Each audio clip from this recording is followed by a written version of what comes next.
வணக்கம். ஆகாஷ்வாணி புதுச்சேரி செய்தி சுருக்கம் வாசிப்பவர் சரவணகுமார். தொழில்நுட்ப தலைமைத்துவம், ஒருங்கிணைந்த வளர்ச்சி, சுற்றுச்சூழல் நிலைத்தன்மை, சமூக நல்லிணக்கம் உள்ளிட்டவற்றை வளர்ச்சியடைந்த இந்தியா உறுதி செய்வதாக குடியரசு துணைத் தலைவர் திரு சி.பி. ராதாகிருஷ்ணன் தெரிவித்துள்ளார்.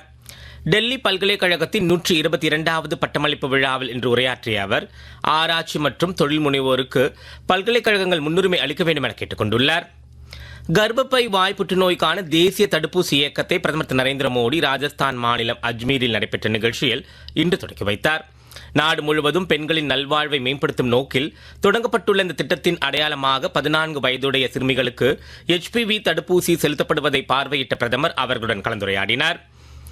பிரதமர் திரு நரேந்திர மோடி மதுரையில் 4400 கோடி ரூபாய் மதிப்பிலான பல்வேறு திட்டப்பணிகளுக்கு நாளை அடிக்கல் நாட்டுகிறார்.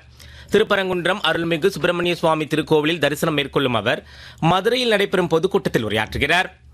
தேசிய அறிவியல் தினம் இன்று கொண்டாடப்படுகிறது. ராமன் விளைவை கண்டுபிடித்த நோபல் பரிசு பெற்ற விஞ்ஞானி சர் சி.வி. ராமனின் நினைவை போற்றும் வகையில் ஆண்டுதோறும் இந்நாள் கொண்டாடப்படுகிறது.